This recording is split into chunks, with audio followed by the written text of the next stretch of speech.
Happy New Year, everyone. I hope you all celebrated safely and you all have your New Year's resolutions going forward. And one of my resolutions actually is to try to make this channel more educational and try to help out through this channel in a certain type of way. So I've decided to create a new series which will help people like understand like the certain perspective of autism and what it's like to live with it. So I have different topics, and today's topic I want to focus on stimming. Now, stimming can be best defined as repetitive actions or movement. Of course, the photo above does a better job explaining it, but in a nutshell, it's basically repetitive actions that anyone, but mostly common in people on the spectrum, they do. So a few examples of this are like, people tend to move pencils, they tend to tap pencils, they tend to flap their hands or move it. I personally tend to do this quite a bit, but mostly when like no one's around, whenever I'm alone. There's a lot of like different ways. People can also rock back and forth or side to side. They may chew on something, but it's basically just like repetitive like action that usually sometimes can't be controlled. And people tend to do this, and I tend to do this because it could be out of boredom. Like you're in like a quiet environment and you don't have much going on, so you're having a hard time adjusting to the quiet peacefulness, so you gotta have some movement going on. Some people tend to do it to relieve tension, so especially like if you're in school or work, you're feeling like a little stressed out, and you gotta find like a healthy coping way to get that tension out of you. And it's not harming anyone, so it's not bothering anyone, mostly keeping it to yourself. And basically, people do it out of anxiousness or nervousness. I know I tend to do this quite a bit. I tend to do all of the reasons. Sometimes I do it out of boredom, sometimes I do it out of anxiousness, and sometimes I do it to relieve the tension. It can be many of these reasons, and much more, but it varies from person to person on the spectrum. Now, some of my repetitive actions I tend to do is I've already mentioned I kind of like have a hand shaking, flapping kind of thing going on, but I also like to listen to like a song more than one time, so sometimes I'll play it like a song, like it can be any genre or artist, but sometimes I'll listen to it more than once when like no one's around, because I feel like other people around me would get annoyed if they heard the song more than once. But yeah, it definitely helps in a way to relieve that kind of how I'm feeling. Now, stimming is kind of like a protective response to like a less predictive environmental stimuli.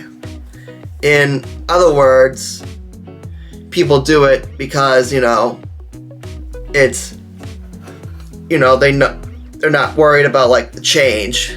And for many people on the spectrum, especially myself, change is scary, and change is most of the time something that I don't enjoy or like.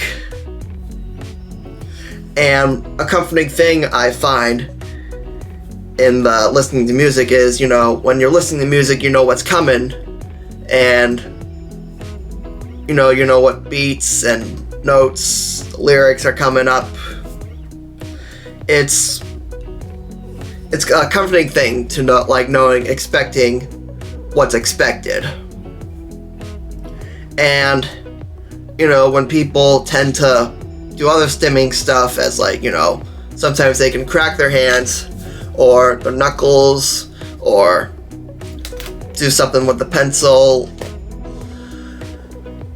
People tend to do that to, try to keep like that anxiety or tension to themselves. And, of course I can't speak for everyone on the spectrum or for everyone who does that kind of stuff. But it definitely, is comforting, and in a way does help people such as myself to do these kind of things. Now, it does, most of the time it's not really a problem, which is why I like to do this when I'm alone, or I try to make it not so noticeable. But it's something that can't be controlled. Like, you can improve on this kind of stuff. You may not do these things as much as you did in the past, but some of that stuff never really goes away, depending on what kind of stuff you do. So these are definitely kind of like some kind of like hints to look out for, or to keep a notice on. Now, it's not always, it's not a bad thing, it's just something people do. It's just kind of like part of that person's nature. It just comes with the kind of like the effect of the autism or the spectrum. You just have to kind of embrace it and go along with it, basically. Like, it can improve, and you may not do it as much in the future when you get older, or you may find like another coping mechanism to get rid of that stimming, or you find another stimming to replace that stimming.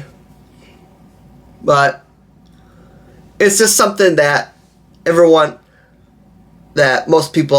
people on the spectrum, if not, many people in general tend to do, whether they notice it or not. And that's another thing, sometimes I don't even notice when I'm stimming, when I listen to a song multiple times, or if I like have to like move my hands or move a pencil, or about anything else.